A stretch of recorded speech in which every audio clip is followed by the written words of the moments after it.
Hello everyone. Very good morning and good evening to all. Let us start our today's session.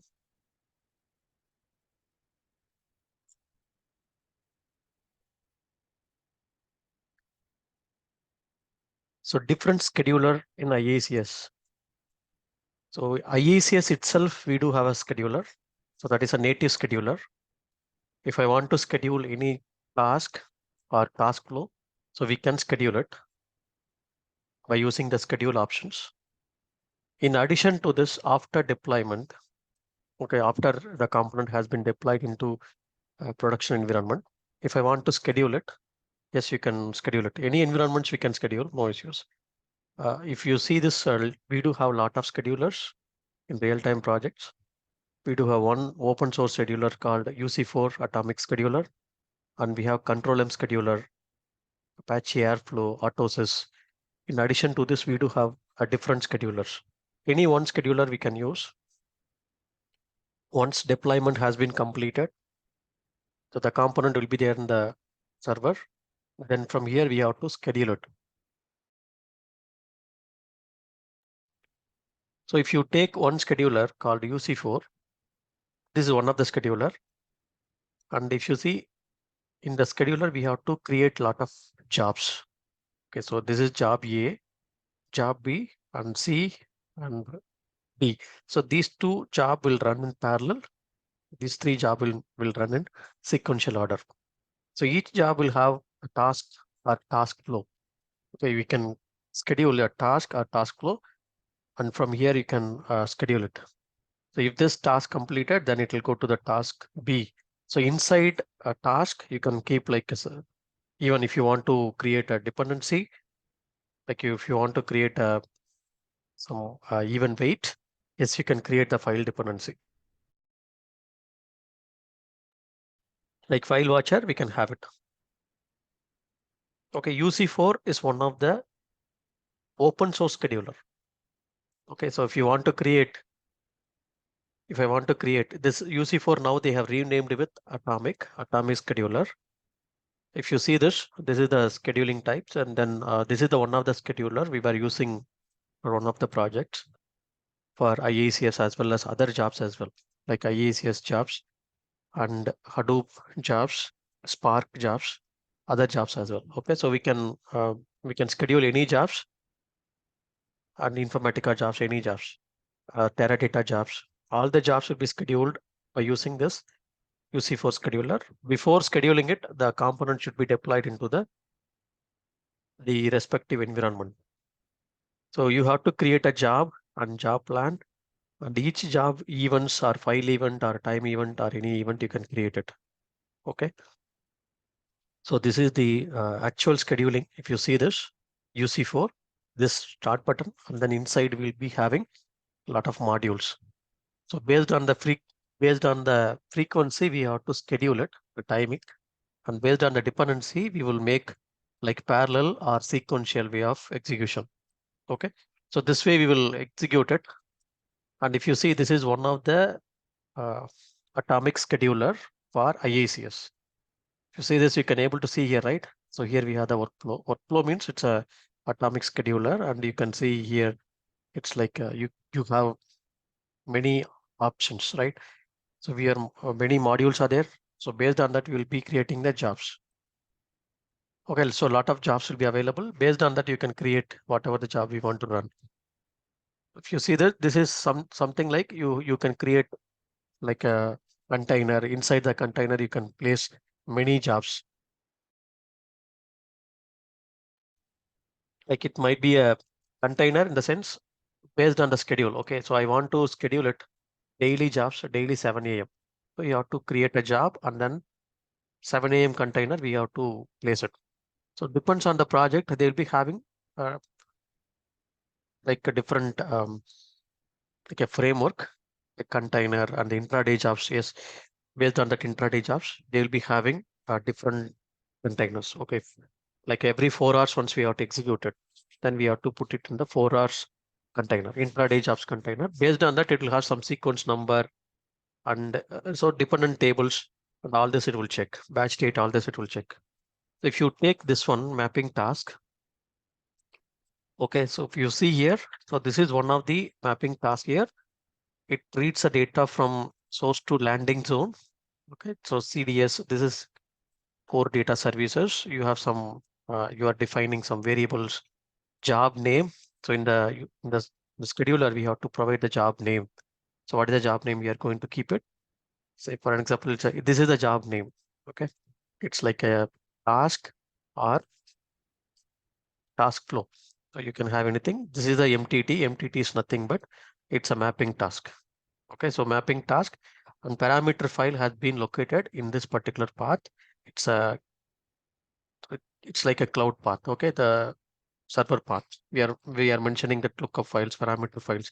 So all this, the scheduler itself, we have to place the connections and everything. It will read from this particular file, and then this is a mapping task. This is a mapping task name. Will read the data from source to landing zone. That is staging load. It will load. It's like internal naming convention. That's it. Okay, this is one of the mapping task. Just we have to provide after deploying the component into the respective environment through the scheduler. We have to provide all these options. Then we have to schedule it. Okay, just as simply if your production, you will not have execute options. Okay, you have to deploy this, and or you will be having separate team to schedule it. Sometimes as a developer will be having access. You'll be creating this particular module and everything in the development environment. You will be scheduling it. After that, you will be deploying into production. So before deploying this scheduler, you have to deploy already the mapping task and everything. Okay, if you have deployed, then you can apply this one, and then you can ask them to the production support team. You can ask them to schedule it. They will schedule it like, okay, so which time it has to run. All this they will schedule. It will automatically schedule. Or if they have any container concept, they will place this particular job into a container. And even a container also, you can take it from the production. This job, once it has been deployed into production, then the container you have to take this job name, you have to place it. Then container itself, it will trigger this flow. So that's what it will happen in real time. And this is one of the mapping task, and this is one of the like a file transfer task.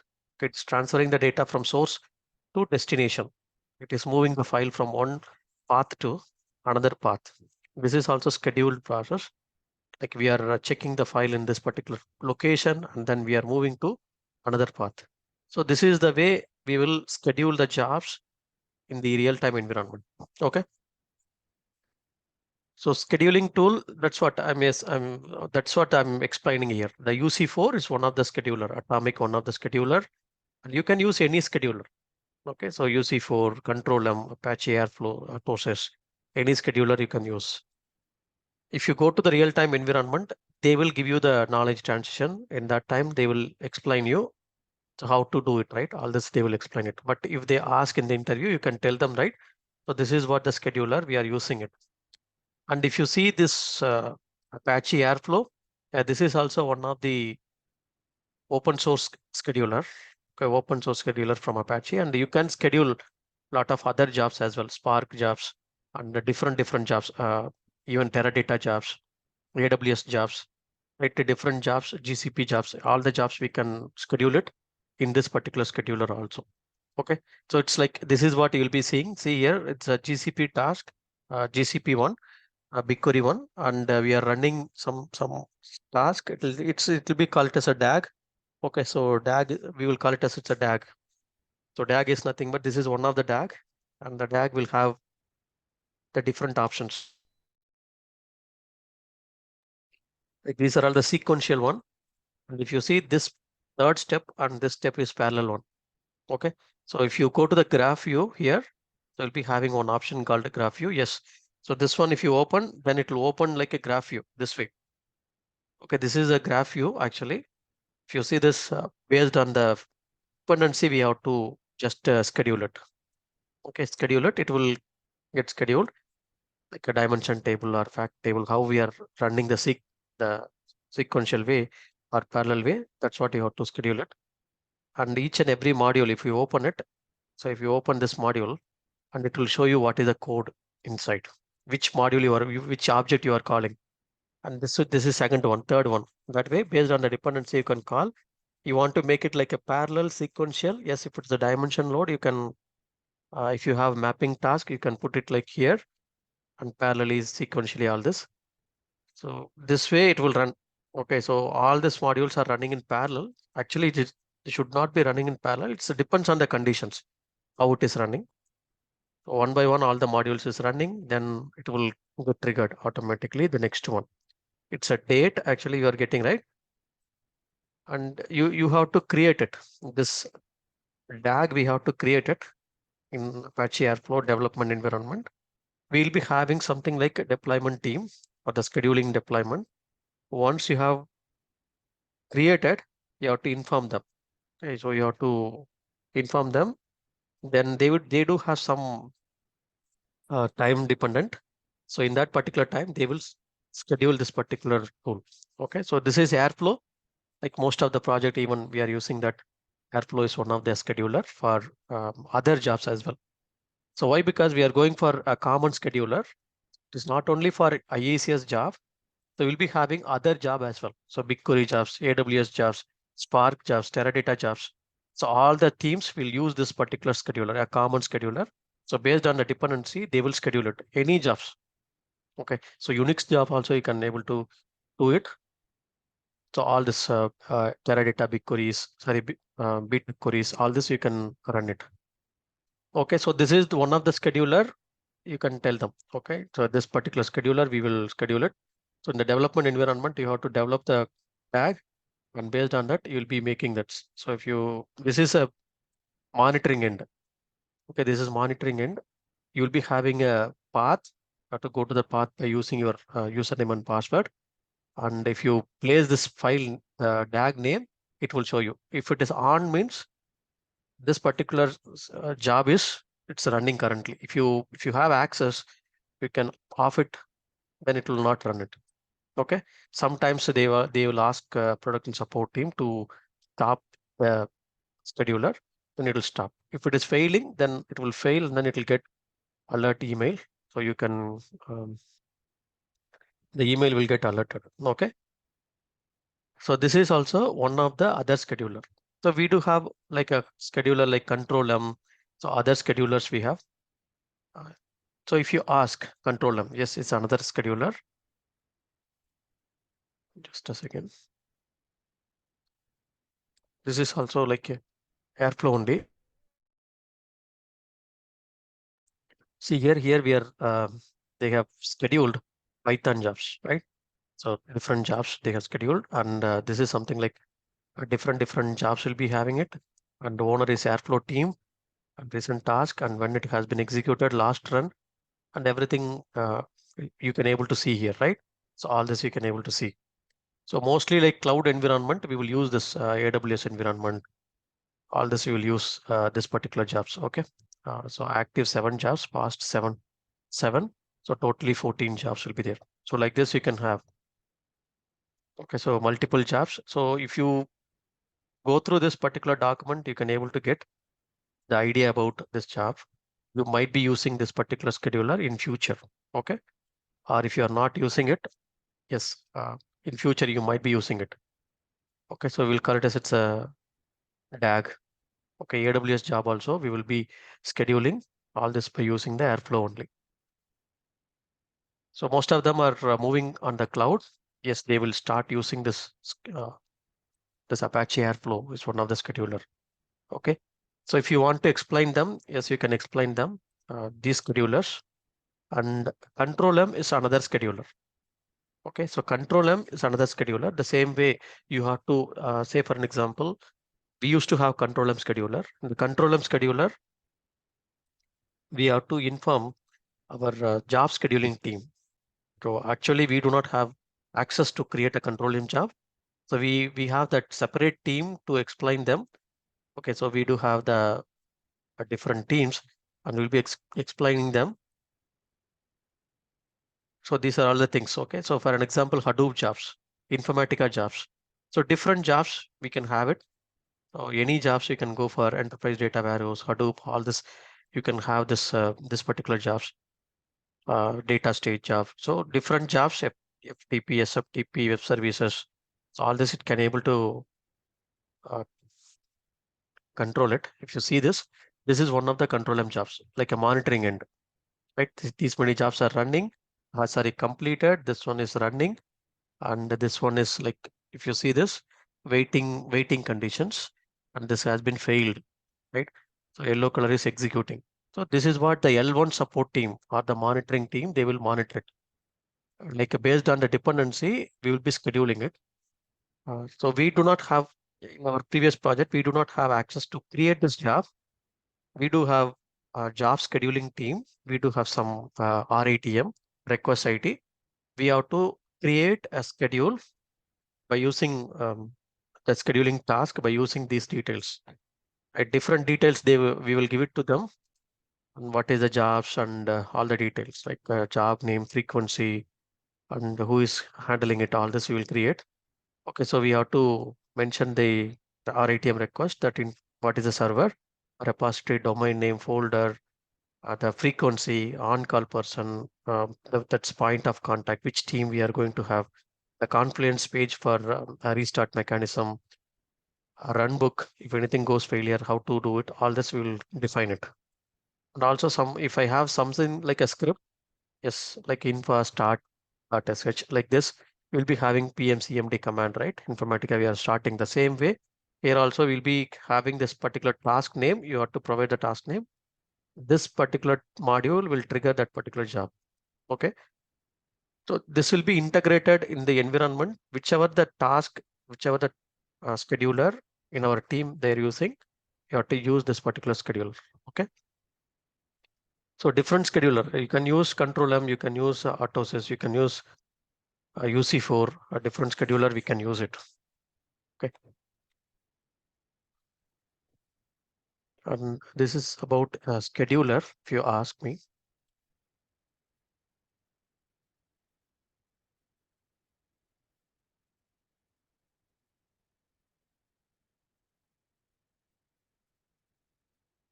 Sorry.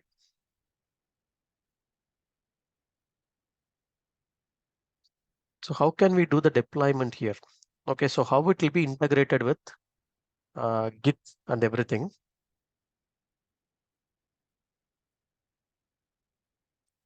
So if you ask, normally we need to have the license to integrate with the Git.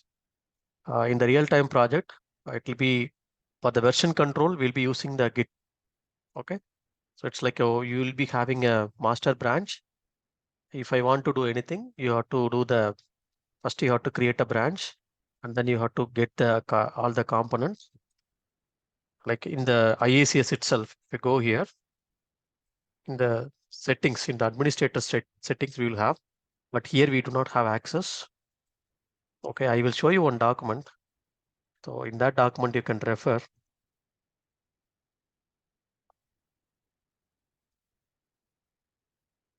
So if you see this, this is the GitHub environment we'll have. If you in real-time project, you'll have access to this particular GitHub, and you can go to the you can get the sheet, that path. Okay, where you are keeping the master branch. Even you can go to the file. You can keep the file over here, and some bash command will be available. You can open it, bash command, and then you can run. Okay, so you have to create a branch first. You have to do the git pull, and we have to merge. So we have to upload this whatever we have and push it. And once you have pushed it, you have to commit. You have to finally you have to merge, and you will be getting the artifact. From the artifact, you have to deploy it normally by using the deployment tool. Okay, so see, the same way Artosis also will be working on uh, the real-time environment, but here I do not have any environment to show you. Okay, so how the same way we have to schedule it. That's it. Based on the dependency, we have to schedule any jobs. Okay, if you see here, so this is the Git actually for if you take IICS, and in the settings, your administrator page settings, we do not have this particular settings. You'll be having a Git repository URL. Okay, so only admin will have access. So they will give in development environment, we'll have access. Okay. So we'll have this, we have to get the URL from the Git and we have to put this Git URL here. Okay. And here we have to go to the settings and for you have to provide your username and password. And once you have done, you have to go to your data integration and go to explore. In the explore, you'll be having your modules, right? Like a task and everything. This module you'll be having it. Like first you have to check out and do the modifications. Okay, if it is production one, you'll be doing that checkout and then do the modifications. And once it is done, do the check-in. So this way you have to check in and it will be checked in. After check-in, you have to do the merge into the branch. Okay. So this way you have to do it. So I will send you this particular document. Go through this. You will get to some idea. But if you go to real-time project, this is what they will integrate with Git and they will use that to pull from Git, right? Yes, you will get the already used component from the Git and then you can do the changes and see here. First you have to check out. Then once it is checked out, you will be having the object checked out. Then do the changes and check in. Okay. So do the changes. After changing it, go to explore. Then you can do the check-in. It's similar to Informatica Power Center. The same way you have to do the three, click on this, check-in, check-out. So all this you'll be seeing, right? So check-in, check-out means yes. So first you are taking the branch, do the checkout, do the changes here, mapping all this, do the changes. So once it has been changed it, all this you are changed it, you can do the check-in. Okay. So to the main branch, you can check in and then can't be schedule job through administrator. Yes, we can. That's what I told, right? So you do have a different scheduler, IICS scheduler. This is native scheduler, right? But if you use the native scheduler, only it is related to IICS. Okay, if you have any other jobs, any other jobs we have, but we cannot schedule it, right? By using IICS scheduler. So they will have the common scheduler. Like as I told, we have UC4, you have control M, we have different schedulers. Okay, so based on that, we will schedule it. Okay, any one scheduler, concentrate, you can explain them. Yeah, very well, you can explain them the UC4. Okay, so this is the scheduler, even we are using.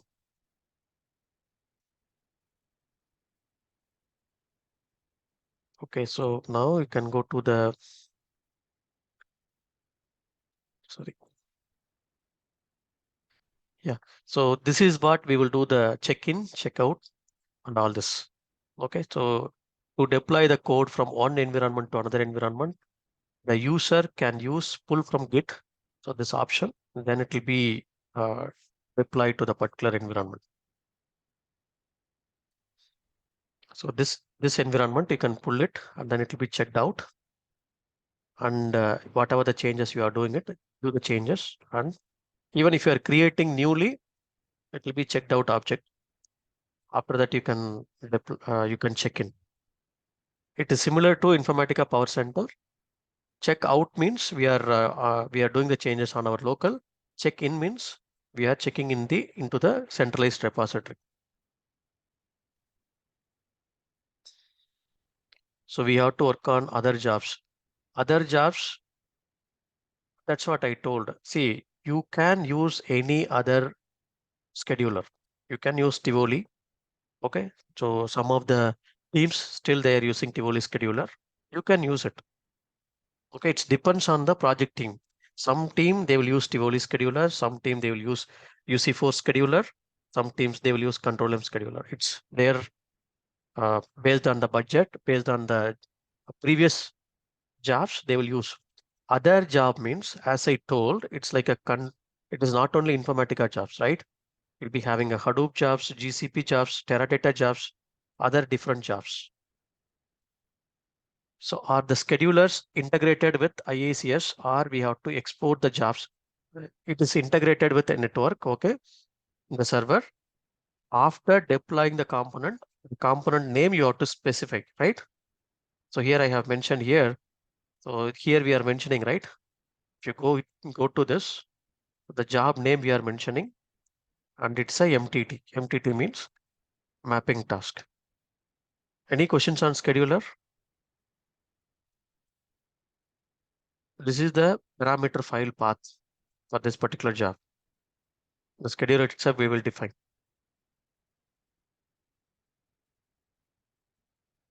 Okay, so if you go to real-time environment, definitely you'll be having a deployment, all this they will be showing you.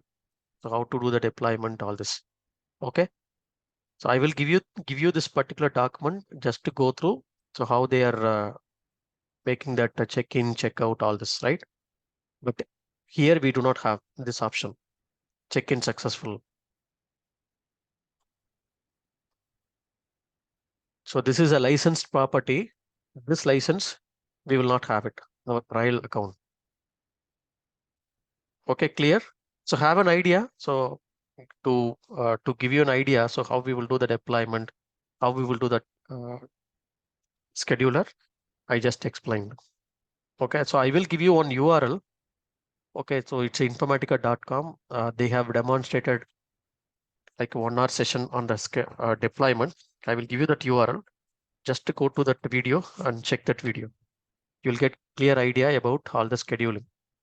Sorry, the deployment, how we will do the deployment. So how they are taking the Git, and so how they are creating a master branch, and what are the changes we are doing it, and do it, and then again you do commit. Okay.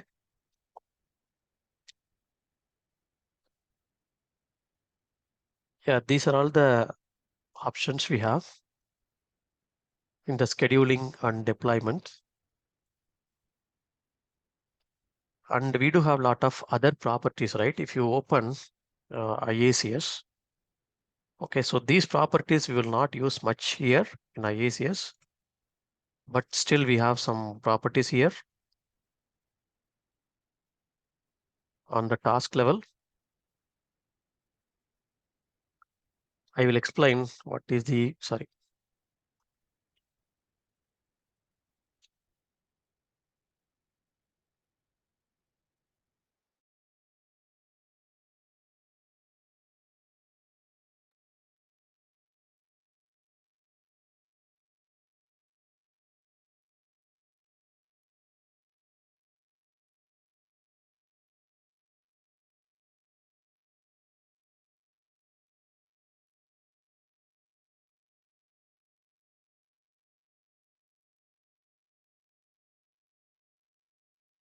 Let me take one particular mapping task.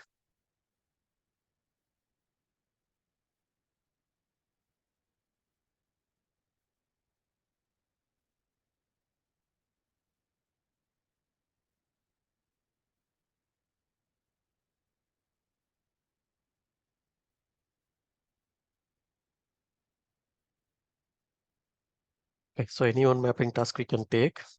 So if I go to edit, so it's similar to session level properties, which we have in our session level. Okay, so Informatica, we have the session level properties, right? If you want to schedule it, yes, you can schedule here, but this is only schedule for Informatica jobs. Okay, so not other jobs. Some teams, if they do not want to go for any other scheduler, yes, still they will use this IICS scheduler itself. Okay, this is notification, advanced options, the command task. So the same command, how we will use the command task, right? The command you can call it here. So you can keep that uh, some scripting like a batch command here. So if you want to practice here, you use batch command. If you want to practice in real time, use some Unix command. Okay. So just to call that, it will be executed, or command itself you can execute here, right? This is schema changes. See what is the schema changes, right? If you are giving like asynchronous, the default one, if any source table it is getting it is altering it. Okay, schema is getting changed. That means source table schema it is getting changed. If you do not want to do any changes in the Informatica level, then you can give asynchronous. But if you want to make it like a dynamic, then each run, okay, each run, if it is running, you are making like a target table creation or anything, right? It will automatically do the schema changes. Okay, we'll check for the schema changes every time it is running. So that's what it will run. Okay, so while running, the schema changing. So if the fields are added, okay, so in any object, a data object, you are having it, like you can have the lookup, you can have source, we can have the target. So any object, if it is changing every time the mapping task is running, it will get changed. Okay, so it will refresh automatically. So if you are making like dynamic, okay, if you select this option, the file object format must be, okay, this is for file, but if you applicable for source, target and lookup object, so like connectors, we can use Oracle, all these connectors.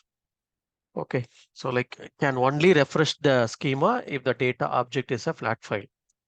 Okay, so every time if integration service is running, it will run. Some connectors only it will handle it. Okay,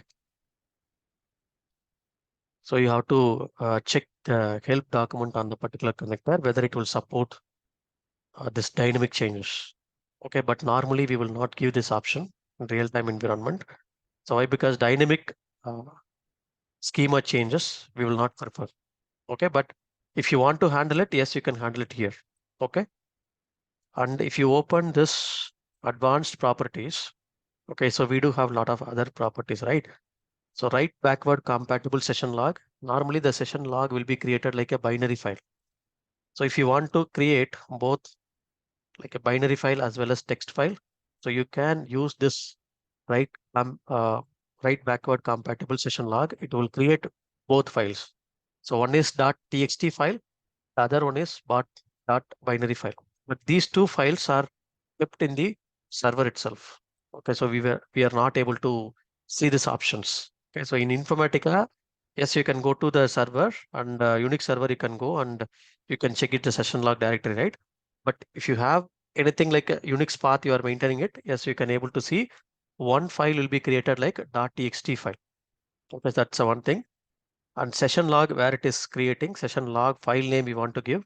Yes, we can give session log directory, source connection, like a parameterized connection, all this source file directory, target file directory, treat source row as. So if I want to update any record, or say for an example, I want to delete a record. So hard delete, I have to do it. So even though if you are selecting like a DD delete, okay, so DD delete or delete operations, right? In the target operation, if you are selecting like delete operations, so you have to use this delete options.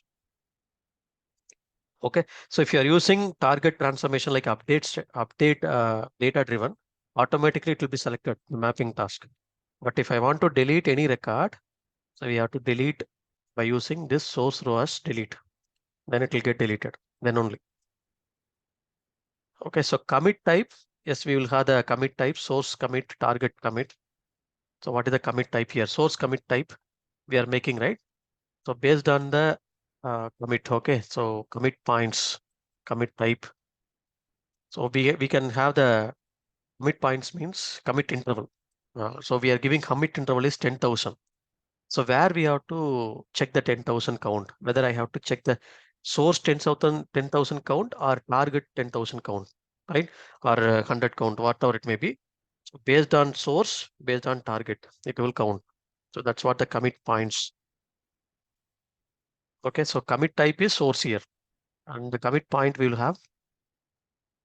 So commit interval, then we'll be having commit interval. You can keep it by default. You can have 10,000. So every 10,000 record, it will commit. If you have huge volume of data, then you can go for more number of commit interval. Okay. So if you want to add one more properties, yes, you have to add like this. So commit interval, and you will have the commit on end of file, right? So commit of end of file means if you are going for indirect file loading, so every file, okay, every file once it read, you have to commit into the target table. So 5 files we have, it has a lot of data, and fifth file it has some error is happening. If it should not rollback on all the data. Then you can use this commit on end of file. So each and every end of the file, it will get committed. Okay. So these options and rollback transactions on errors. So if any errors happening, you can roll back. So this option is opposite to this one. So recovery strategy. So normally, if you are enabling the recovery strategy, this is for production support team. Okay. So recovery strategy, you can, if you are using this option, Informatica will create a lot of files. Okay. So for each and every record from the source, it will point. Okay. So which record I have read. If you have, you remember we have seen the CDC concept, right? Change data capture. Same way, the recovery strategy is, so I have some 100K records in source. I'm starting the task. It has loaded 50K records, but it got aborted. Okay, due to some environment, or it got stopped, or it got failed. Some issues happen while restarting. Where we have to restart it. Okay, so recover from last checkpoint. If we give this particular options, so wherever it has been left out from that particular point, it will start. Okay, so you have to provide recover options. So commit interval is like we are having 10,000. Okay.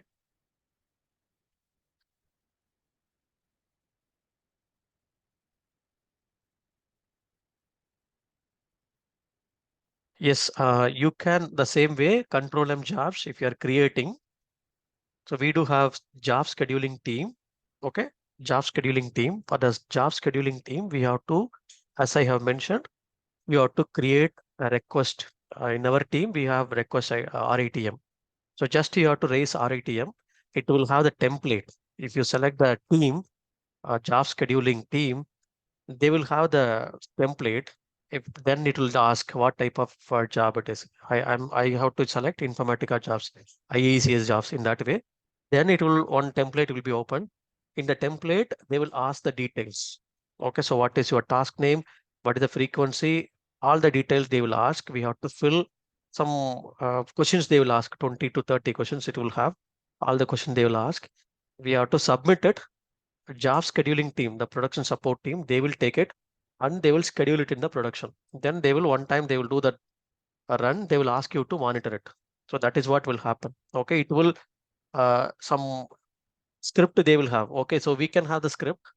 This particular script invoke that particular Informatica flow. Okay, so normally PMCMD command we will have it. That's what it will automatically get invoked. This is about scheduler. So what is the default value for commit interval? 10,000. Okay, so default value for commit interval is 10,000. If you want to increase, yes, you can increase.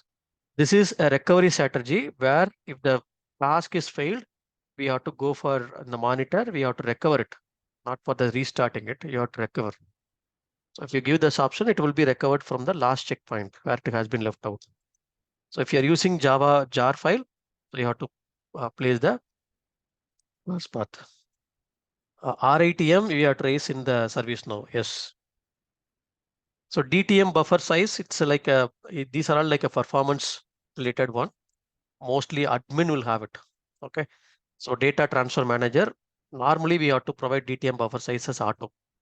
Okay. So auto only we have to give. We should not give any value here. So normally we will not give it. Why? Because in future, if everything they're making it, so give it like auto. If you don't give, automatically it will take it like auto only. Okay. So incremental aggregation, this is for aggregator. So if you want to make incremental aggregation, incrementally it should take the values of aggregator, store it in the cache memory. Then we can have the incremental aggregation. Yes or no? So today the aggregator job is running. This is the value it is taking. Some value is some value. Okay. Some aggregation value. Okay. For an example, this is the aggregation value. It has taken some value. Okay. So tomorrow while running, whatever the new record comes, it will be taking that new record count, the aggregation value. Then yesterday's value, cache value, and today's value to be aggregated with incrementally. So that's what incremental aggregation takes place. Okay. So if you want to make reinitialize the aggregator cache, yes, you have to provide this Previously it will go, and then again it will reinitialize the caching. So high precision, yes. Normally we'll give high precision for the tables and everything. These properties will enable it. And if you see this one option they have introduced newly, one option here, the table, yeah, use long name for Oracle. See, as of now, Oracle will take if you are going to have any table name, like 30 characters only it will take. But if you want to go for more than 30 characters, if you have given in Informatica level, then use long name for Oracle, then it will take this one. Okay. So this is timestamp. So what is the timestamp? All this date and time format, and yeah, pre lookup catch. So it's making custom properties, right? Some custom properties, if I want to give some header file, remove the header hash options. So those options you can give. Okay. So constraint based load ordering. Constraint based load ordering means if I have like a target table, like 3 to 4 tables we have, and it has the dependency. Okay, say for an example, this is a one target table, this is another target table, this is another target table. You are loading all these 3 tables in single mapping. Okay, so it has the primary key here. This is the primary key, and this will be your foreign key. Okay, this foreign key is like a primary key in another table. Okay, this is your primary key. So the same way here also we have the foreign key, and you have the primary key here. So if you have this way, so if you are loading this particular table, okay, so you have the target load order, right? So target load order, the mapping, if you open it, you will be having a target load order. In the mapping level, you will be having a target load order, right? If you go here, you can see this target load order, but the flow run order here. So flow run order means if you have more number of targets, which are more number of flow, data flow, one flow, this one, right? More number of data flow here, which flow we need to run first.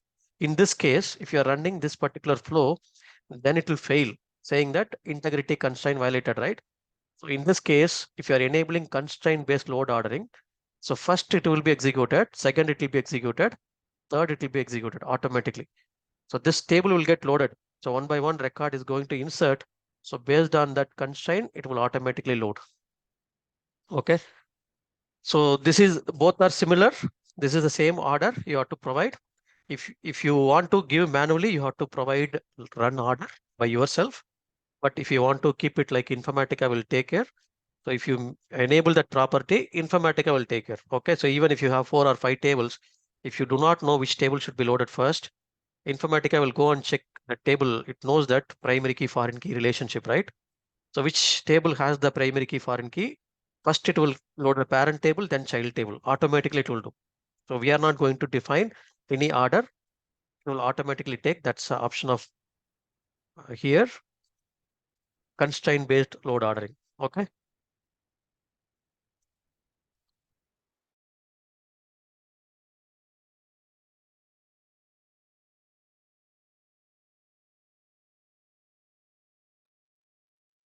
So constraint based load ordering and the session retry on deadlock.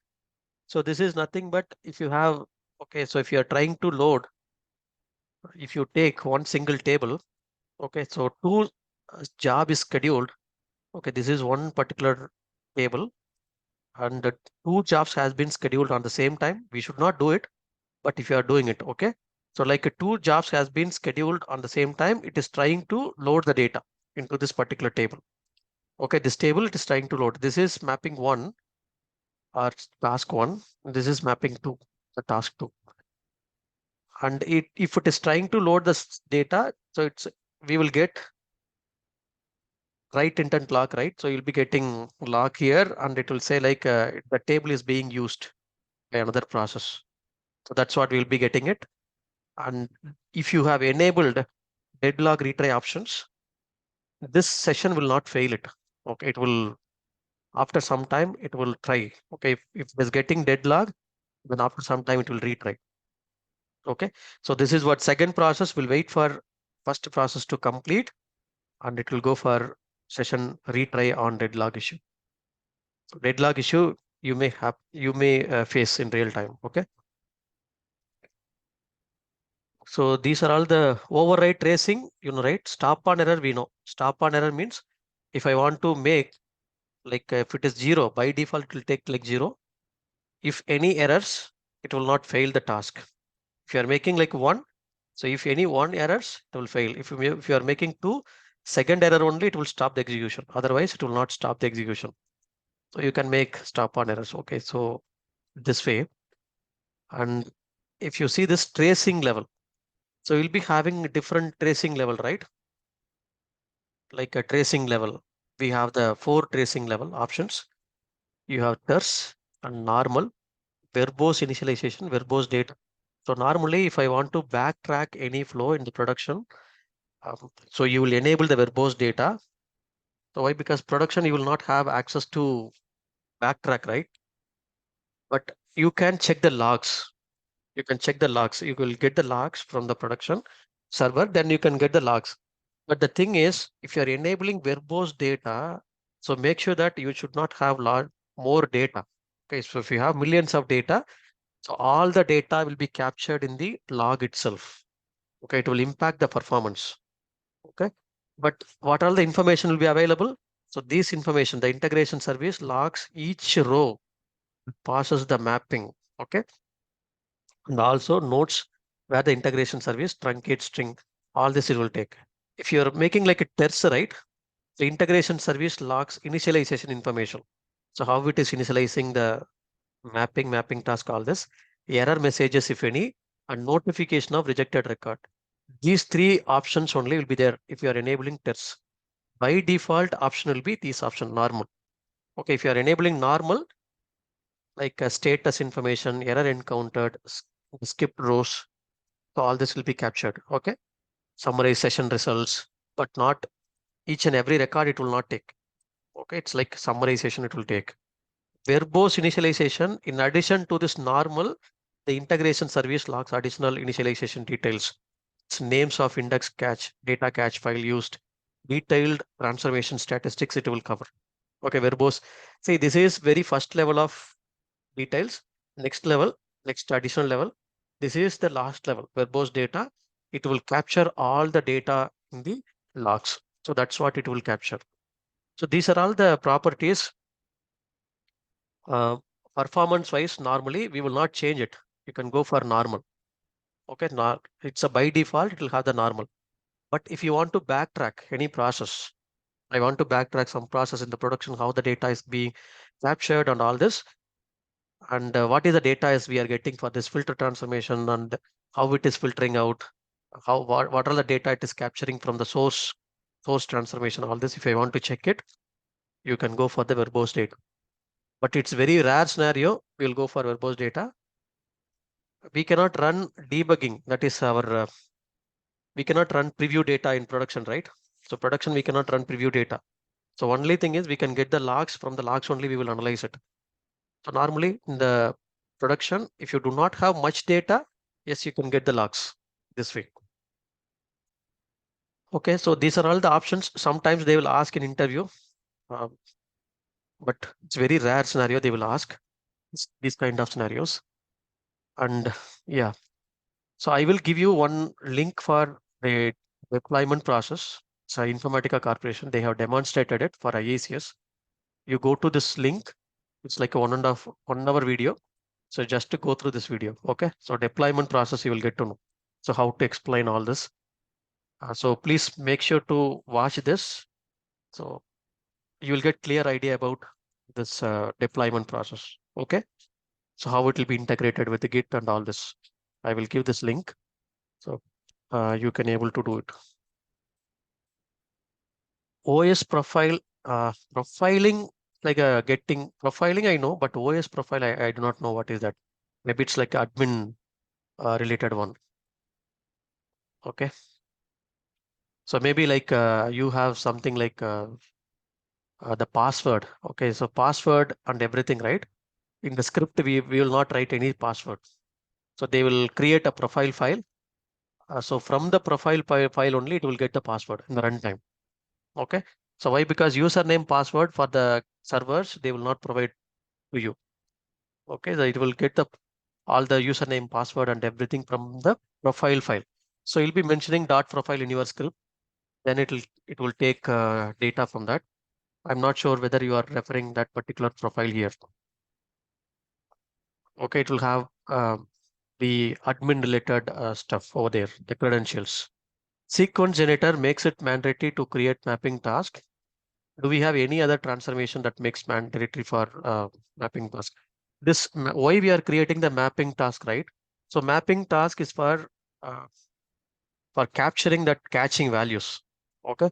So whenever you are creating mapping variables, session variables, or some value are capturing it, you go for task. But the thing is, you will go for okay. So you will go for um, this mapping task for all the mapping which we are creating in real time. Okay. So we will not deploy mapping alone. Mapping alone we will not create. So how to pass a parameter from one mapping task to another mapping task? See, you have to create one expression, right? See, it's similar to your Informatica Power Center. So you have to create one expression here. Okay, so you have to create one expression. So you have to go for expression here. In the expression, you have to create a variable. So this variable, you have to get it to the another mapping task. So you have to get the variable here. So variable port, you can create any variables. Okay. So something like this, whatever the variable you want to get it, if it is integer or whatever it may be, then go to this one and you can see here, see a lot of options will be there, right? Built-in functions, like you can go to the special set max variable, set variable, right? So you can set the variable here. So whatever you want to get some variable and dollar variable name, and you can write some expressions. Okay, so this way you can get the variable, and this is similar to Informatica Power Center. There is no differences here. Okay, expression transformation, you have to create it. System variables, say for example, current mapping name, you need to get it. Okay, so you can go for current mapping name, you can add it. This will get current mapping name, system date, start time, run ID, task name, current task name, all this, these are all the variables. So these informations, it will be captured in this particular variable. Okay, so if I want to give this particular variable to handle it, the session level, all this, you have to use this way. Okay, synchronization task, replication task, that's what. If you want to go for synchronize the data. So as I told, right, offline reporting, you want to go for backup the data. You have the servers. Okay, so each data, if I want to backup like three to four places, okay, they will be creating a synchronization, the replication task. So replication task, you may or may not have the target object, but synchronization task, you need to have which are target object. Synchronization task, only one target object you can create it, but in replication task, you can create multiple task, multiple object, the target. Okay. So this way only try this options, uh, creating the mapping from one mapping to another mapping task. It's similar to Informatica Power Center. Yeah. So other options, right? Whatever we haven't seen. So just check it in the uh, over the online, and you can able to implement. Okay. So we do only development as a developer in development environment. Yes, definitely. Other environments we will not have access. Okay. Chandra, one more doubt. Okay, so in mapping task, sometimes you'll be seeing the input parameters, right, to be assigned in mapping task itself. So in what scenarios will face this issue? Will face this scenario? Sorry, mapping task. In mapping task, Mhm. we'll be getting the input parameters, right? Like what are the input parameters they have used and what value we have to assign there. Sometimes we'll assign the mapping task itself, right? Yeah, yeah. See, but see, that is mandatory. Okay, so here, if you are using any parameters in the mapping level, so that will be available here, mapping task. Okay. If you are making like override in the runtime, then in the mapping, that map parameter file, it will be from the parameter file, it will take the values, override in the runtime. If you are not giving value in that parameter file, whatever you have given hard-coded name here, so that will be taken. Okay, so that's why we are giving here. It's like a default value. If you are not providing a value in the parameter file, it will take here. The connection value we have taken, right? Remember connection value we have taken. So that value it has taken. Okay. So I will keep one follow-up session after 1 week. The parameter I will show you. Okay, one more time. So why? Because that time I got errored out. But anyone tried? Anyone tried with successful one? Mapping parameter and everything. Yeah, I got it. Parameter. Okay. The same way you have to try. Even I'm not sure why it did not capture last time. But if I have any time, then I will show you. Okay.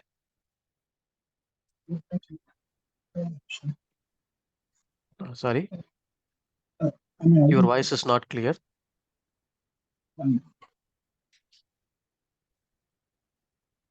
Your voice is not clear. Am I clear now? Hello. Yeah, yeah, yeah, yeah. Please. Actually, in real time, our in Power Center, actually, the Power Center server is installed in Unix server, and client tools are installed in some normal Windows system, right? Yeah. So when you're creating a mapping, and if we are using some source as a file system, and the file is there in the Unix server, then how we will connect that? Because that is in a different server, and we are developing the mapping in some Windows server, right? Yeah, The correct. credentials, all these things, Yeah. how it will connect naturally. Yeah, you are asking Power Center or IICS? In Power Center usually. So Power Center, they will be creating this the repositories and everything on the Unix server. Okay, the repositories will be created on any database, but the files and everything, the server is mounted on Unix server, mostly Unix or Linux server. So all the source file and everything it will be available in the Unix server, and your logs and everything, you'll be having the common path. So yesterday I have shown you that putty, right? You have to go to the particular server, which server you are using. You have to SSH into the server, dev server or QA server or whatever it may be. So based on your access, you'll be having, if it is development environment, then you will be having access to move the file and open the file, see the file, all this. But in production server, you may or may not have access. Okay, it depends on the project, so how they are handling it. But logs, to read the logs, everything you will have access. You can get No, open the logs over there in the production, the Unix server not only. logs. Actually, if you're developing a mapping, right, Hmm. to make the connection to read the file from the Unix server, how Hmm. it will connect to the Unix server from Windows, because the client tools are installed in Windows system, No, right? no, no. Windows you are not going to give. Okay, so server is maintained. See, through Windows you are going to run it. That's it, right? Where the server is present. Server is there in a Service in Unix Unix. server. Yeah. You should not keep any parameter file in your local. The parameter file should be placed in the respective server Yeah. only. If it is a development server, Okay. you need to place in the development path only. You are not going to run the mapping from your client you are running. That's it, right? But it will get triggered in the server only, right? Yeah. Server is there in Unix server only. That's why you are keeping that development server. You'll have one path, QA server. Mostly development and QA will be on the same server, but different path will be there. But Mm. production and UAT will be different server. Okay. Yeah, if you are keeping files in your local and you are trying to run it, it will not take your local path. They will ask you to place your source file and the target file. If you want to create it, all this will be on the Unix server only, not on the Windows server. Okay. Yeah, got it.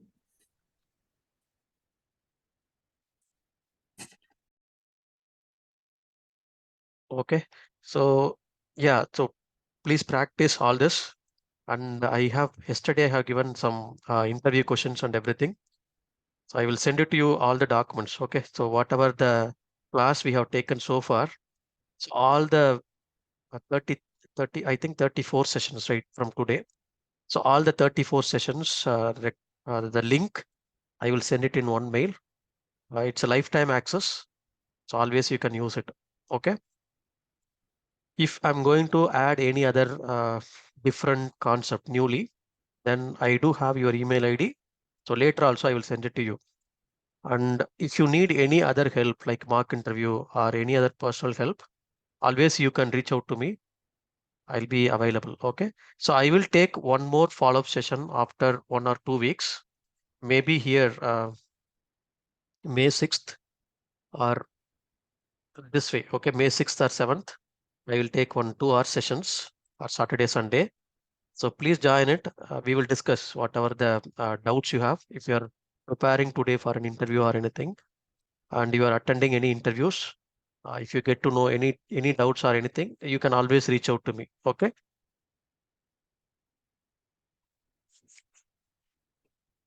So Salesforce connections, Salesforce connection. Yeah, here we cannot. I cannot able to create it the same way. If you have worked on Salesforce, so how I have shown you that GCP other connections, right? Same way you have to create it. That's it. If you have worked on Salesforce, yes, you can create it. IDMC and IICS, what they both are similar only. They're going to just rename it. Okay, they're integrating other component also. So now only they are talking about this IDMC. After some times they will be renaming it. Okay, IDMC, Intelligent Data Management Cloud. Okay. I will notify. Okay, I will notify the follow-up session on the WhatsApp group. It might be on the uh, on this 26th. Okay, 6th May we can have it. Okay, complex mapping. Sorry, I thought of explaining you. Somehow I missed it.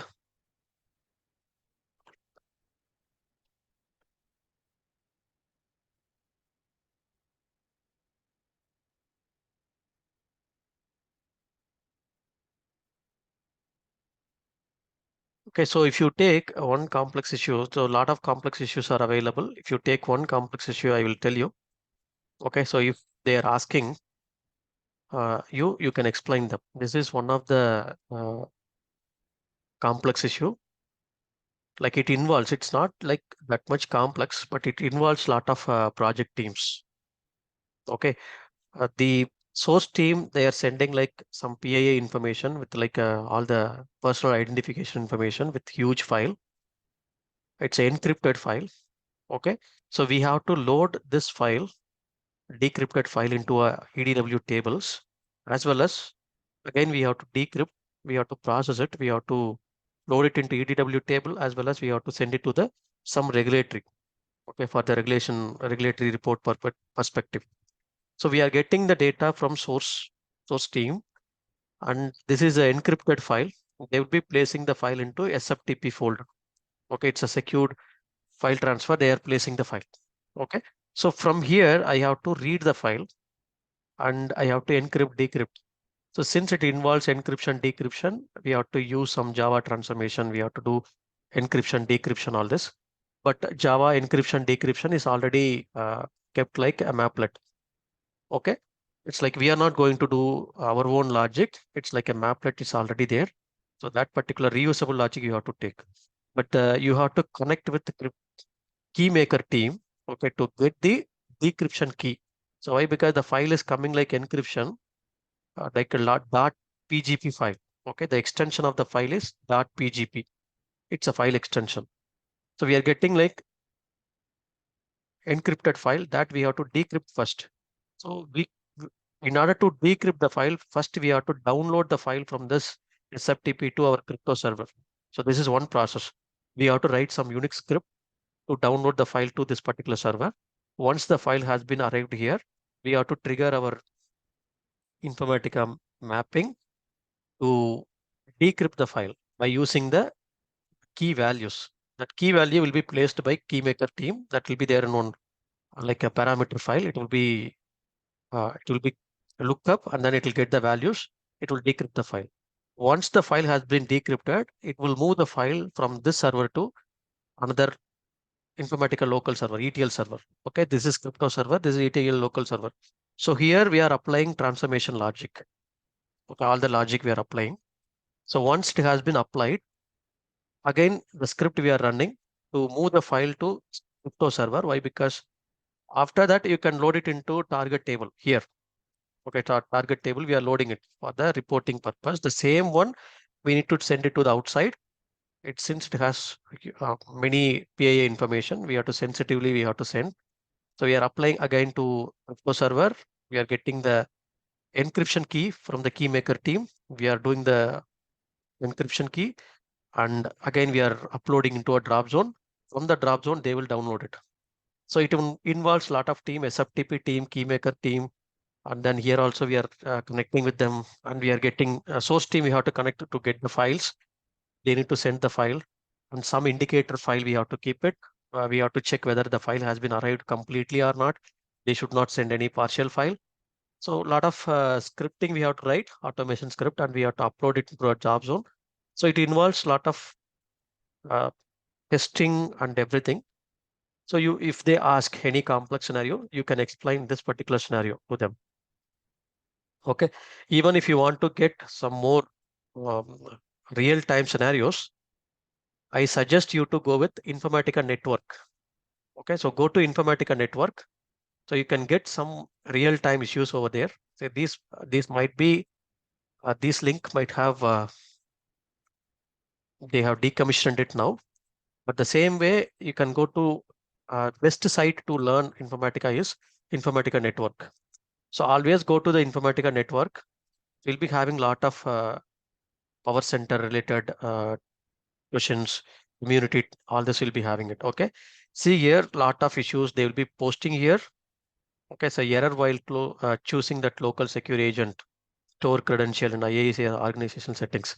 This might be for Informatica admin team, not for us. And go here, you can check all this. Okay, so how they are installing on the Ubuntu server, but we are not going to do in real time. But can I transfer files to Microsoft Team using CDI CI? So these are all the questions. And yeah, if you have some time just to go through one by one, you will get some interesting questions here. Processing XML file. XML file, you know, right? XML file, all these options. They'll be discussing some real-time scenarios here. And whatever you are seeing the answer, you can go to this particular questions and you can get some details. Okay. See these details, it will help you to understand the Informatica issues. And yeah, while asking in interview questions, you can clearly explain them. Okay. I recommend you to go to this particular site. So communities, Informatica community, you can go for Informatica discussions.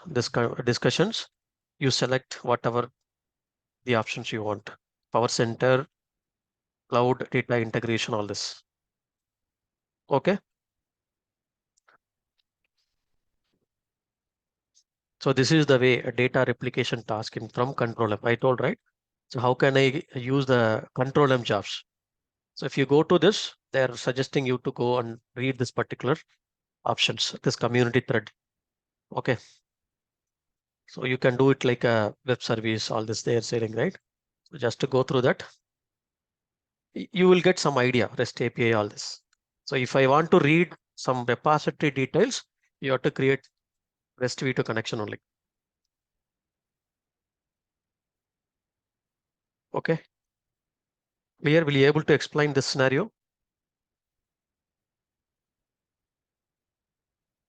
Yeah, that's what most complex scenario only I have explained here.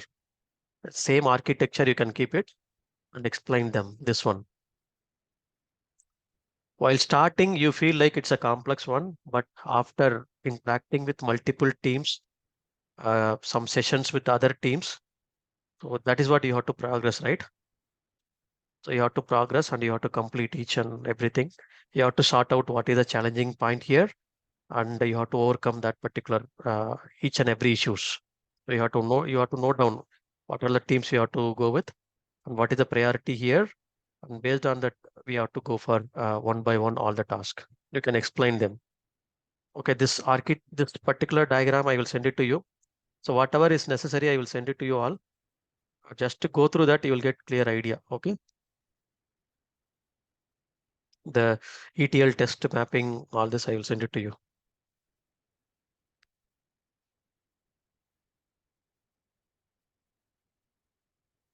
Coordinating with other teams in running the object makes it complex. Yeah. So like it's different team you are going to do it, right? A lot of dependencies will be there. So you have to note down all this. You have to check in the status call. You have to coordinate with your lead. You have to uh, you have to tell them. Okay, I haven't sent the case studies.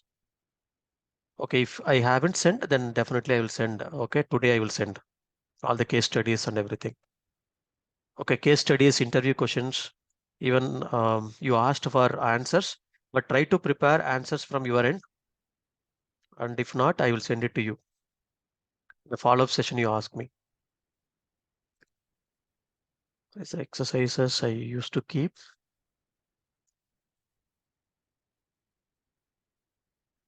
Case studies, I will send it to you. Okay. I have some interview questions, I think. Somewhere I have kept.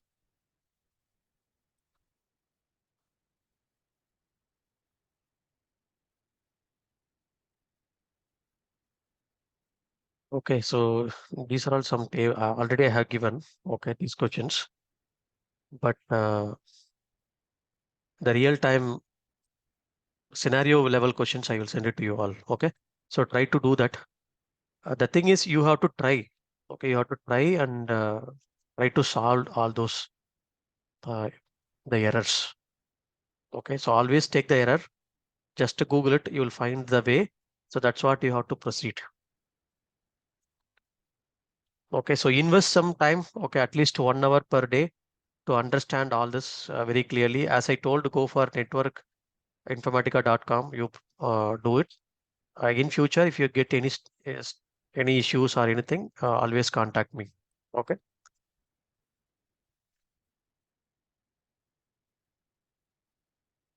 So you have to tell me what is runtime environment now. Okay, we are at the end of our training.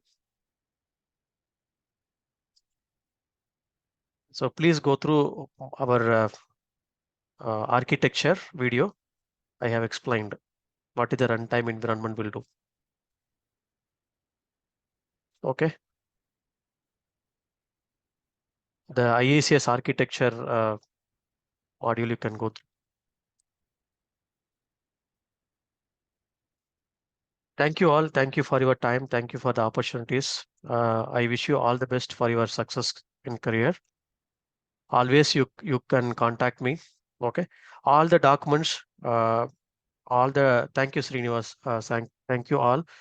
Uh, thank you very much for your time as well as the opportunities. Always contact me. No issues. I will try to help. Okay.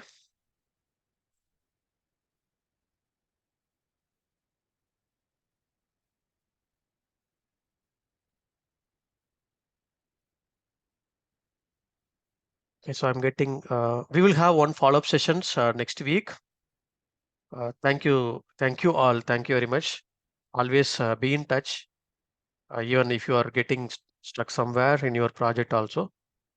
Uh, I try to help you as much as possible. If you are going for any interviews, if they are asking some questions that you are not sure, note down all the questions. You call me on weekend or after the sessions. Okay.